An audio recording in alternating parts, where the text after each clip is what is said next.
primeira série. Gente, estamos iniciando o terceiro bimestre, não é isso?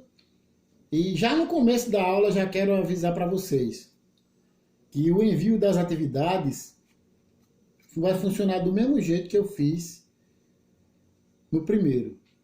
Tá? Eu vou dizer uma coisa agora, já alertando para vocês, porque eu posso até, em um momento ou outro, pegar uma atividade atrasada de um aluno que teve problema com a internet, que tinha viajado, que deu defeito no celular.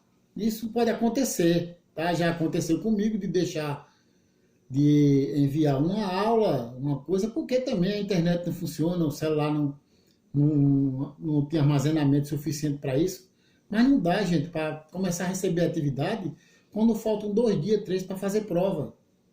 Quer dizer, a pessoa deixa de participar o tempo todinho e quando é no dia, uma semana, 3 dias antes da prova, quer me enviar um monte de atividade. Eu não tenho tempo para isso, não. Tá? Eu estou trabalhando, eu trabalho em 3 escolas e normalmente tem que dividir o horário de cada um. O meu horário no Olímpico, quando a gente estava nas aulas presenciais, era só na segunda-feira.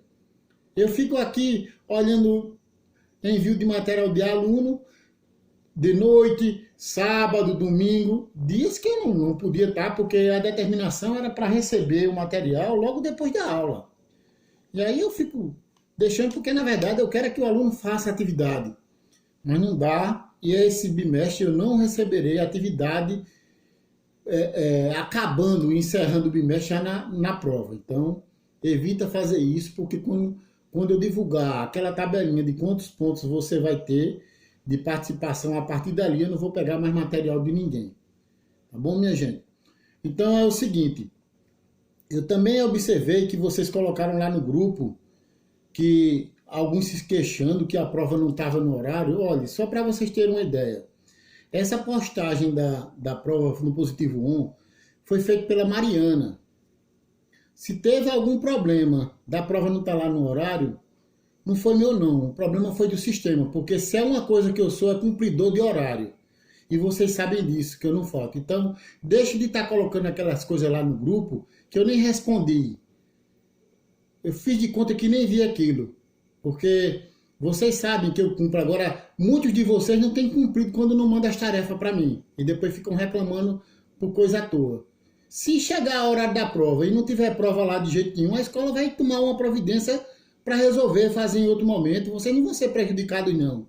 Vocês vão ser prejudicados quando vocês deixam de fazer as atividades, de aprender as coisas, e aí querem acumular tudo para a prova. Então, deixa esse procedimento de lado e passa agora a regularmente enviar essas atividades que vocês vão pontuando.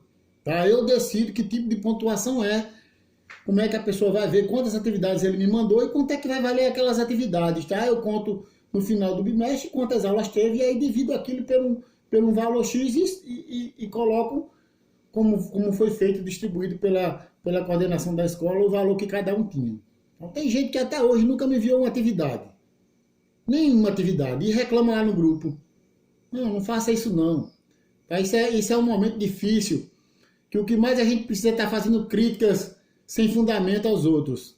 É o momento de se ajudar, tá? Ninguém sabe quanto tempo isso vai durar e a gente vai ter que continuar assim. Então, já temos 2 bimestres concluídos, né? Faltam só mais 2 e isso vai ser rápido.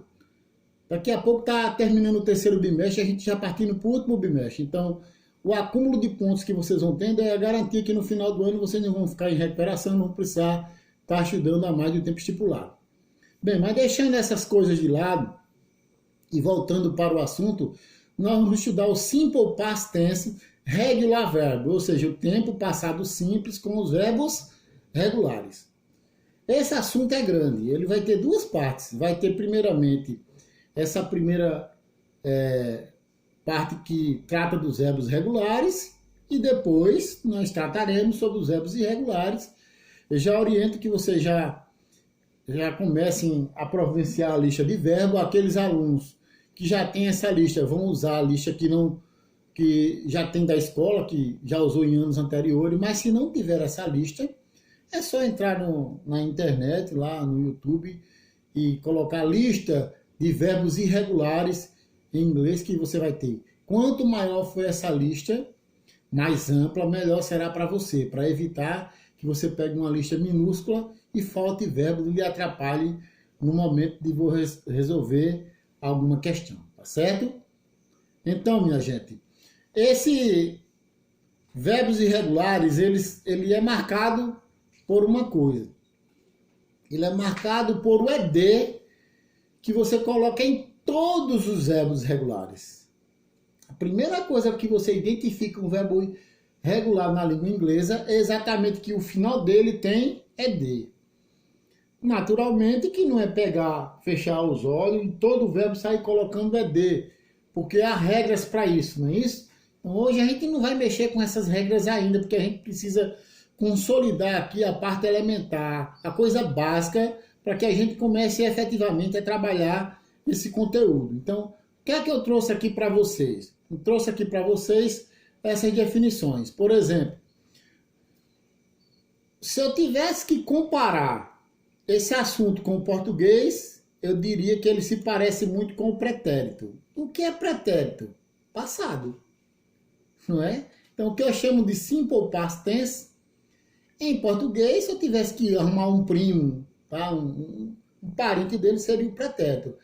Mas veja bem que no português você trabalha com 3 pretéritos. Pretérito perfeito, pretérito imperfeito e pretérito mais que perfeito. Olha, se eu pudesse fazer assim uma tradução de como é que funcionava o verbo viajar.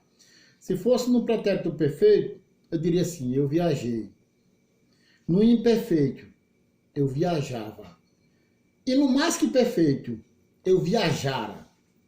Essa terceira possibilidade não é possível fazer em inglês. Então, ele se parece com o pretérito em português, só que fica mais simples ainda, que ao invés de usar as 3 nomenclaturas, passa usando somente 2, tá? E o que é que ocorre com esse assunto? Ocorre que ele se caracteriza por ações já acabadas, tá? Ações que já foram concluídas no passado. Então, uma marca registrada desse conteúdo é exatamente o tempo. Você vai expressar em cada sentença que você fizer nesse tempo verbal o tempo que aquela ação acabou. Por isso que ele fica caracterizado por essas ações concluídas no passado. Agora, quando a gente trata da regularidade, é bom a gente fazer só um parâmetro de comparação aqui para ver como é que funciona em inglês e como funciona em português. Por exemplo, na língua portuguesa, você diz que o verbo é regular quando ele não sofre alteração no radical. Tá? Se eu conjugar esse verbo e a parte do radical não sofrer mudança, aí eu digo que esse verbo é regular. Na língua inglesa não tem nada a ver com radical, porque o verbo é considerado regular quando no simple past tense, que é o assunto, né? Agora tem uma coisa, ó, eu só tenho ED se a forma for afirmativa, tá vendo? Então, nas sentenças afirmativas do passado em inglês, eu observo que o verbo regular está sempre com ED no final. Isso é uma marca que não tem como ela não ser aplicada. Todo verbo regular na língua inglesa, na forma afirmativa desse assunto, vai terminar em ED. Aqui eu trouxe para vocês um paralelo para que a gente possa fazer esse tipo de comparação. Ó, quando você pega um verbo regular na língua portuguesa, o infinitivo desse verbo termina por essas letras. A R, como cantar, que pertence à primeira conjugação. R, como fazer, que pertence à segunda. E o IR, que pertence à terceira. Então, essas são as 3 maneiras de identificar o verbo no infinitivo. Agora, tem uma observação. Os verbos que terminam em... Não é IR, não. Aqui é OR. Os verbos que terminam em OR, esses verbos pertencem à segunda conjugação. Isso porque, gente, no transcorrer, na evolução da língua, houve mudança. O verbo pôr, na forma arcaica, bem antiga, era pôr. Então ele já terminava em R, fazia parte da segunda. Como agora o verbo pôr não tem mais essa letra E, então ele ficava assim sem nenhuma forma de conjugação, porque só tem três, né? Não existe a quarta forma de conjugação. Então o que é que faz? Os verbos como pôr, impor, transpor, pertence à segunda conjugação, tá? Já no inglês, a gente diz que o verbo está no infinitivo quando tem o TO e depois o verbo. Isso depende do autor. E essa forma daqui é a que eu prefiro, é a que eu vou trabalhar com vocês. Outros autores dizem, eu estou falando só de verbo, por que é que eu vou colocar TO? Coloco só o verbo. E uma terceira categoria de autores que escrevem o livro de gramática diz que tem o verbo e depois o TO. Essa daqui eu não uso, tá? Eu não faço uso dessa daí. Eu uso primordialmente aquela que tem o TO e o verbo depois, tá certo?